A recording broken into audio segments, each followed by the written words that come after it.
How you doing, peeps? This is Plod or Not to Plod. Just coming up to my next location. It is a revisit, which is Walworth Police Station. So, yeah, let's just see if anything happens here.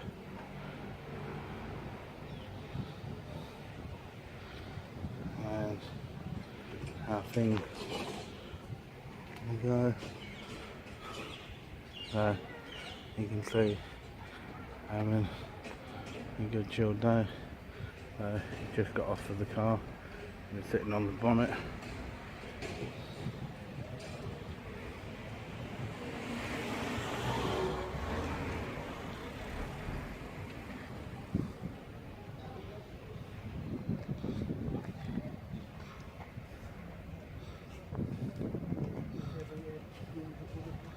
Hello, can I help you? Pardon? Can I help you? Well, who are you? I'm a police officer. Okay, and what's your shoulder number then? I'm just asking what you're doing there. And I'm asking you to identify yourself I'm PC properly. Stroud. PC Stroud. 2927 Charlie Oscar. Cool, thank you. Okay? That's Can it. I help you with anything? That's all, I was just curious. No. That's, I'm not saying you're doing anything wrong. No, it was just the way that you approached. It was very aggressive, the way in which you Can I help approached. you? No, but it was your actual tone Okay, in I'm which not you going said to imp on that one as long as you're alright. it. Okay.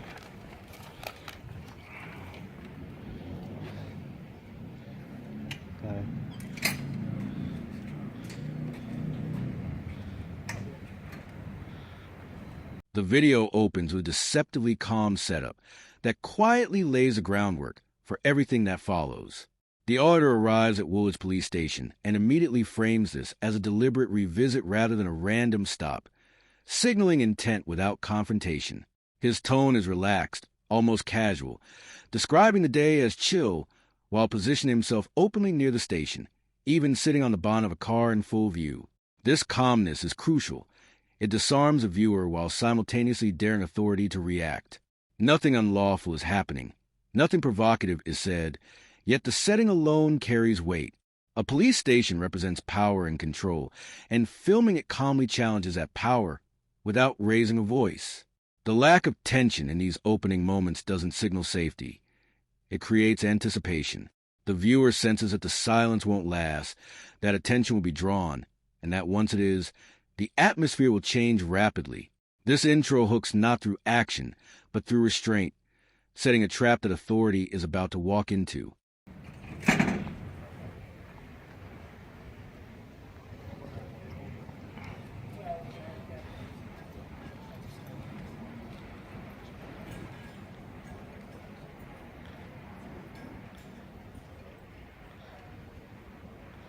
So, identify yourself properly before.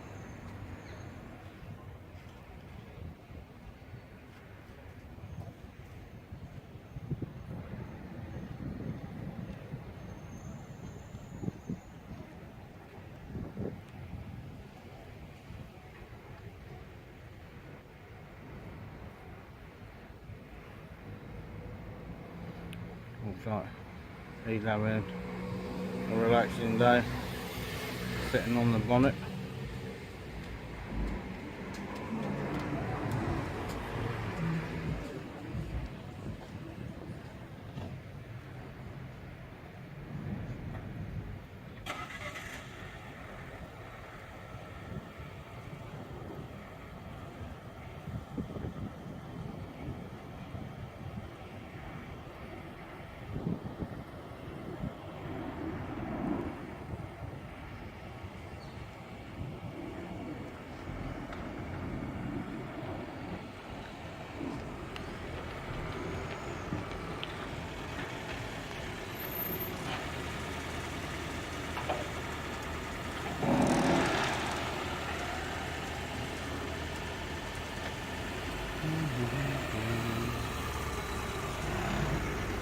What are you doing, mate?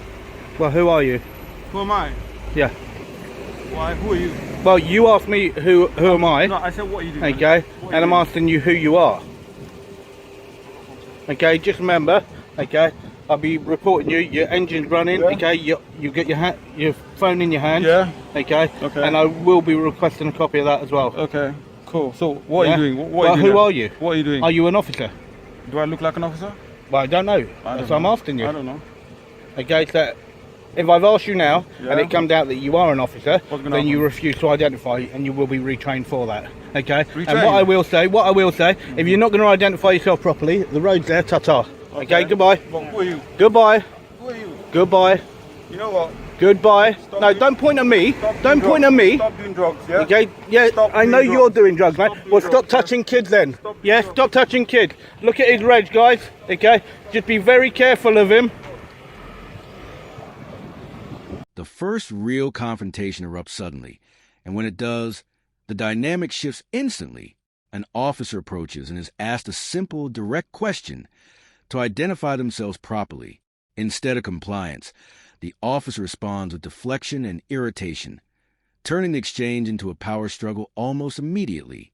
The auditor remains firm, reminding the officer that refusal to identify will be reported, escalating the encounter without raising his voice.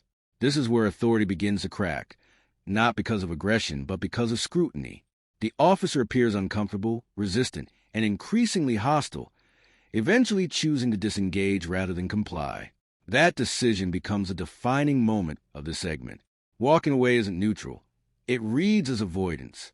To the audience, it looks like authority unwilling to stand behind its own rules. The tension peaks not with shouting, but with withdrawal, leaving behind unanswered questions and setting the tone for the rest of the video. Accountability will be demanded, and resistance will only make things worse. Okay, so sorry about that, guys. But he wanted to come out with something, so it just came straight out like that. Okay, and he is an officer, so anything is actually possible with them actually covering it up, and that's exactly what they will do.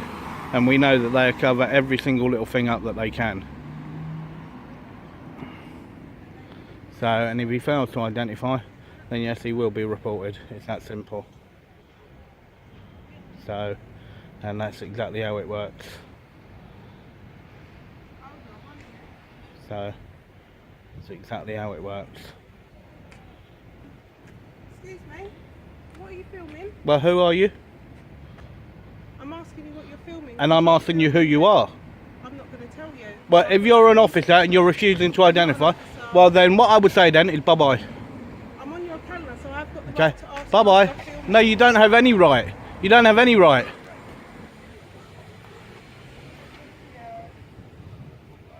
So don't tell me you have a right when you don't. Know the law first.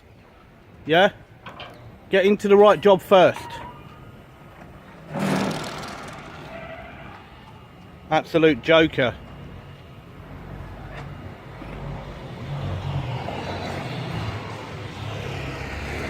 So you can see there, she has the right. So, absolute joker. You can see there, 2 plain clothes, 1 uniform.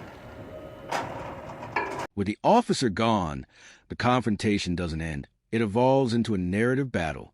The auditor turns directly to the camera and reframes what just occurred, accusing officers of refusing to identify and of routinely covering for one another. This is where commentary becomes a strategic weapon. He speaks confidently, explaining the significance of the refusal and asserting that such behavior will be formally reported, rather than appearing shaken. He seems emboldened, using the moment to educate viewers and reinforce his position. Crucially, this isn't just venting, it's documentation. And just as this narrative solidifies, another officer appears, signaling that the station has taken notice. The situation is no longer isolated. It's now institutional. The presence of additional officers suggests internal discussion and reaction, confirming that the camera has shifted the balance of control. What began as a single interaction has now become a broader response. And our friend's still sitting over there on the bonnet. So what an absolute joker she is. So you got 2 officers that outright refuse to identify.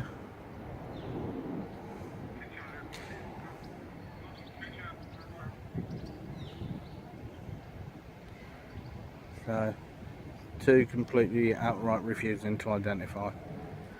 You can tell that you can just see now, and when you look at my last so many videos that would have been up, you can just see how rogue exactly the Metropolitan Police are and how lethal they can actually be. And this is what makes me laugh. How you doing, bud?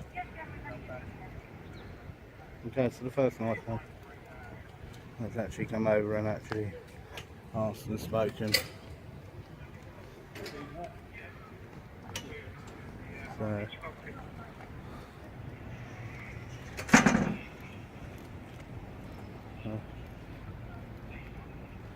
not getting involved. So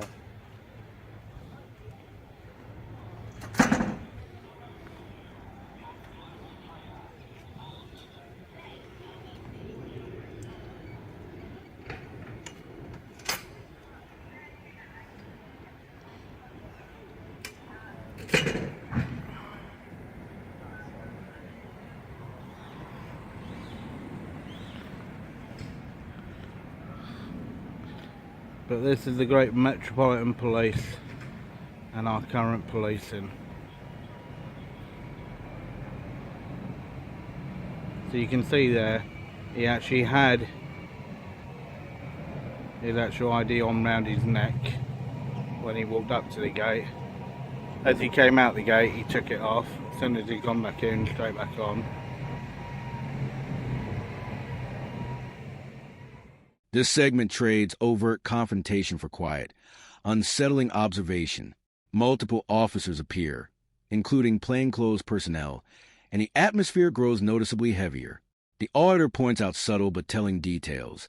An ID lanyard removed when approaching the gate, then put back on once inside, suggesting a deliberate attempt to avoid identification. These small actions speak volumes. No one challenges him directly, yet eyes are on him constantly. This is authority shifting from engagement to surveillance. The tension here isn't loud. It's psychological. The presence of plainclothes officers implies seriousness, but their reluctance to engage suggests uncertainty. The auditor's running commentary sharpens the moment, exposing behavior that might otherwise go unnoticed. It becomes clear that while officers are watching closely, they are unsure how to proceed without worsening the situation. The camera has turned scrutiny back onto the police themselves.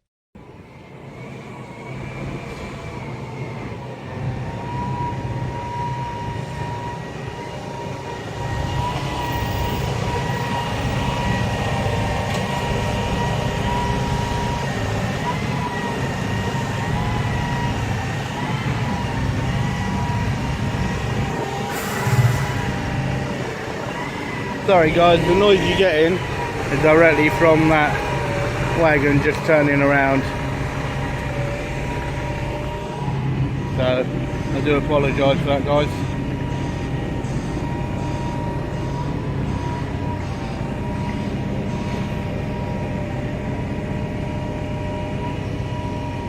So what they're doing now, as you can see, they're having a complete mothers meeting down there.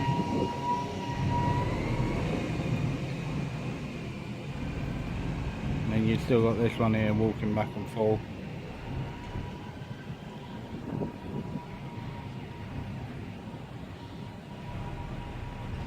So, I'm good, thank you.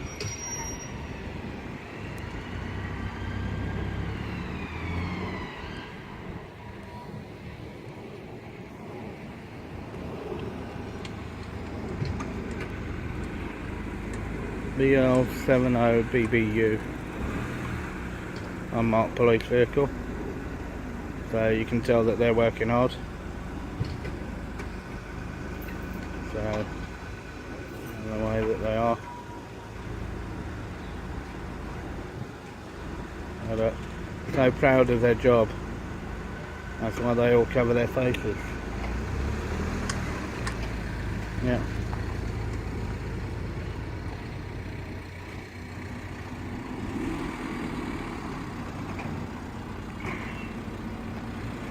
I believe this was a car that just went past me.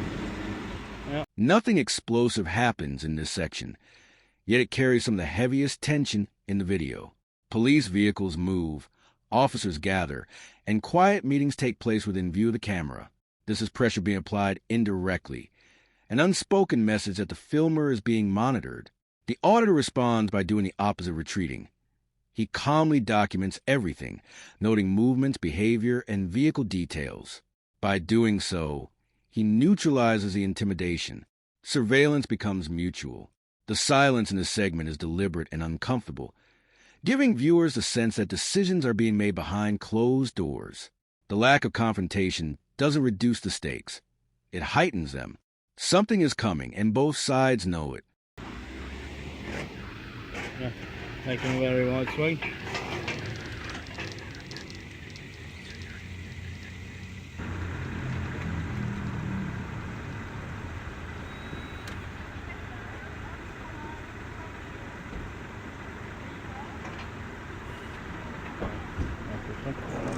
Pardon? Well, who are you? Identify yourself properly. Why? Yeah. Because I can. It's my right to. Don't mind you filming outside the police station. I can film in there if I wish to. I'm telling you not to film inside. Don't tell me not to film in there. Look, there you go. Okay, I can film in there. Yeah, and there's nothing you can do. What I'm doing is completely lawful. So before you start telling me not to, okay, get the law right, yeah? 2089, absolute joke. Learn what you're doing first, turd. Okay, telling me not to film. Right, and there's that other grumpy one that went out. Okay, so he needs to learn what the law is first before he starts coming to people.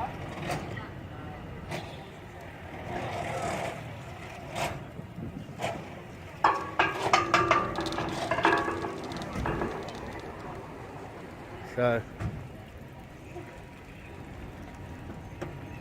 PC turd. Don't worry, PC turd, I will.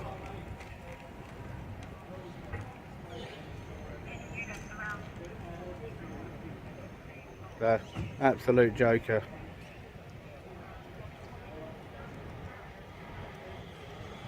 So, and I don't think he liked being put to shame in front of his mates.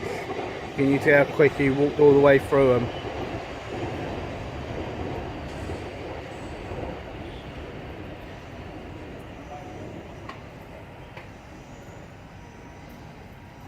So, this is the state of our modern day policing. Okay, that is our modern day policing, pure and simple. So you can see the way that he sort of got out of his car, and very simple, when he got asked to identify properly, he didn't like it and he went to get back in. Then he tried to tell me not to film in there, and then you're saying, guys, he's not going to stop me doing what I know is completely fine. This is a critical turning point. An officer directly tells the auditor not to film, a clear assertion of authority that immediately backfires. The auditor responds with calm, precise legal knowledge, explaining exactly why filming is lawful and why the officer has no power to stop it. There's no shouting, no aggression, just facts delivered with confidence. The officer has no effective rebuttal and ultimately walks away, visibly uncomfortable. That retreat is devastating. In a single exchange, authority collapses under ignorance. The power dynamic permanently shifts here, as the auditor proves that knowledge, not uniform, controls the encounter. From this moment on, police presence no longer feels dominant. It feels reactive. He didn't like it, and it's too bad. So, and it's his own problem, not mine.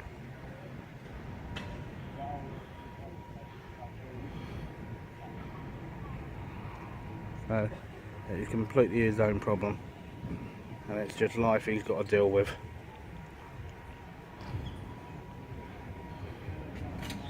So, and that's just the way it goes.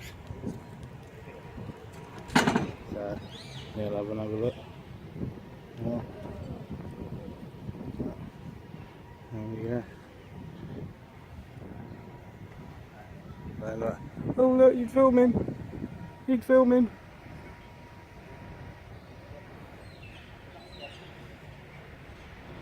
Try not to cry, mate.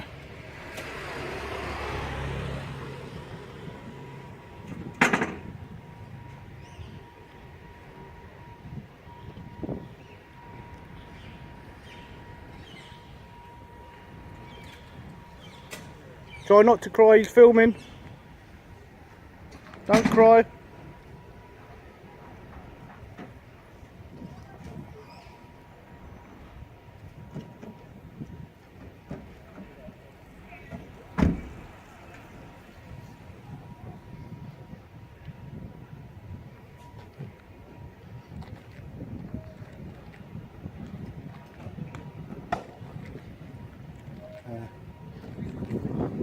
Absolute.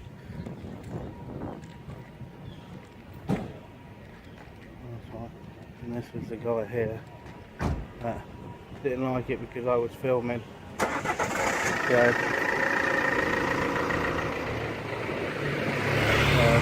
he didn't like it because I was filming, and that's his problem. So, that is completely his problem. Then you got this guy here that's come back. That's one that's come back. He doesn't know which way he wants to go.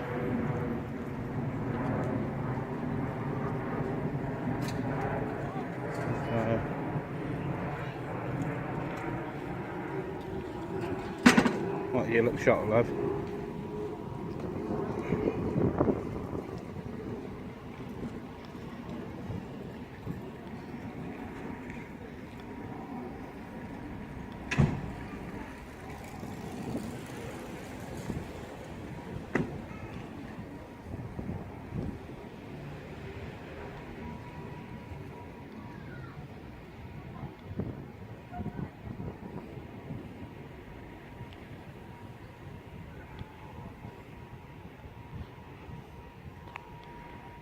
So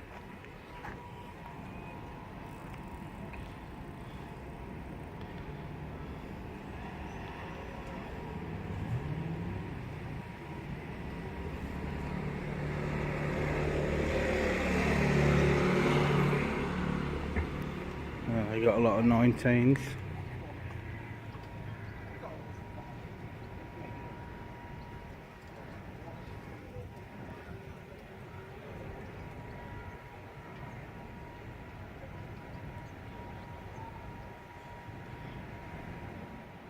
With authority weakened, frustration begins to surface.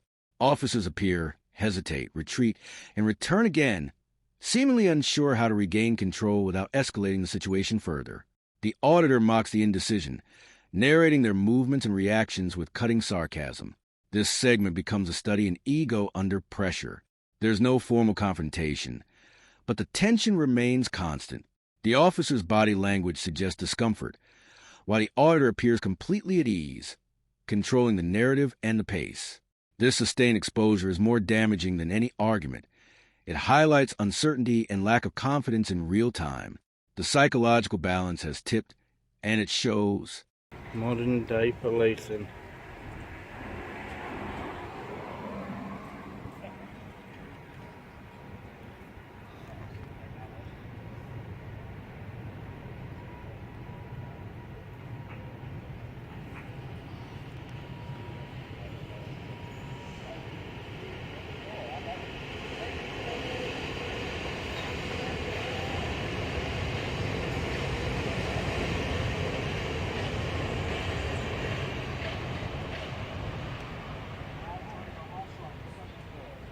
So what I do, guys, is I'm just going to stop it there.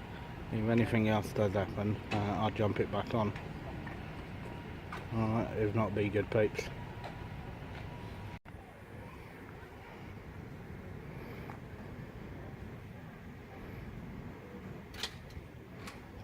You alright? I'm good, thank you. How are you doing? Good?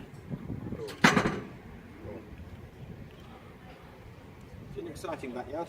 Fun? Is it an exciting backyard? Well, I don't know. Who are you first? Who am I? Yep. Who are you? Well, you've approached me. I'm just chatting.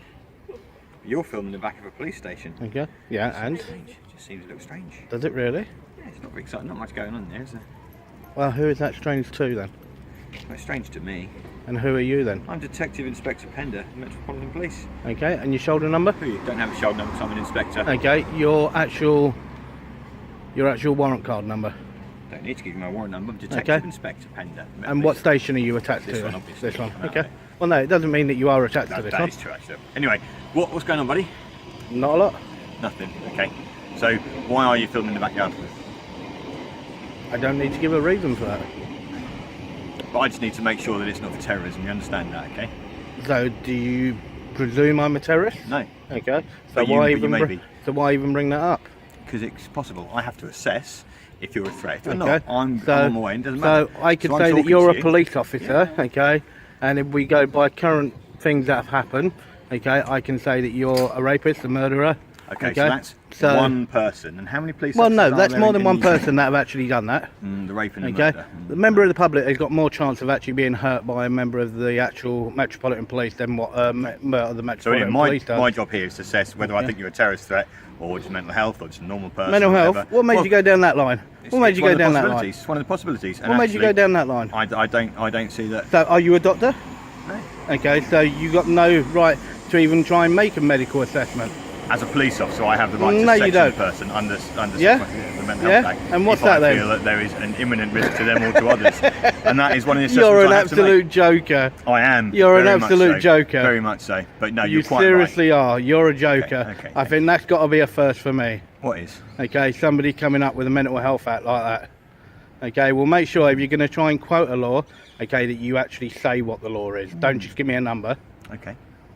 Okay, I so can make tell sure that you I actually think it's quote my job to certain assess things. whether you possess an imminent threat to yourself or to others. Well, I think you need help. Yeah. Well. I think you need a lot of I tell you what, I psychiatric am help. bored of you now. You're not Okay. mental health. Well, threat, I and know you're that not a I know terrorist threat, so I I'm know. off. Yeah. Okay. Okay. Anyway, Good night, turd. good night. Okay. Have a good night. Thank you. What an absolute turd. Okay. That you thought he could try and bring the Mental Health Act in. Wow. That's got to be a first. And he's a ranking officer. God almighty. What a joker. What an absolute joker.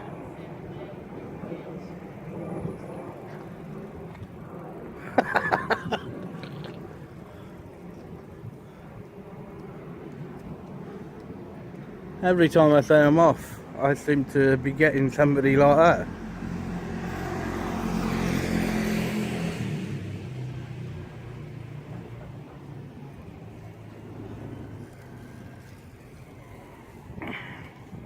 What an absolute moron. And that gives you another prime example of trying to actually abuse something else. To try and bring something in that's mental health, okay, and so on, okay. Yeah, they sort of go blah blah blah, but then it all goes by a medical assessment. They're not an actual doctor or a nurse, and honestly, then are they really police constables? Are they? Hell, because they have no idea what they're doing. They don't even know what the laws are, and this is what makes it so much harder. Absolute bunch of jokers. The final segment brings the highest ranking officer yet, a detective inspector, who attempts to reset control by raising the stakes dramatically. Terrorism is mentioned. Mental health is introduced as a possibility. These are powerful institutional tools, often used to justify intervention, but instead of intimidating the auditor, they unravel under scrutiny. He challenges the legitimacy of the claims, questions the authority to assess mental health, and exposes the vagueness of the justifications being used. The inspector, despite rank, cannot reassert dominance. The exchange ends not with enforcement, but with retreat. The auditor closes with a blistering critique, framing the encounter as an abuse of power and a failure of modern policing. The video ends where it began, with the camera still rolling and authority unable to stop it.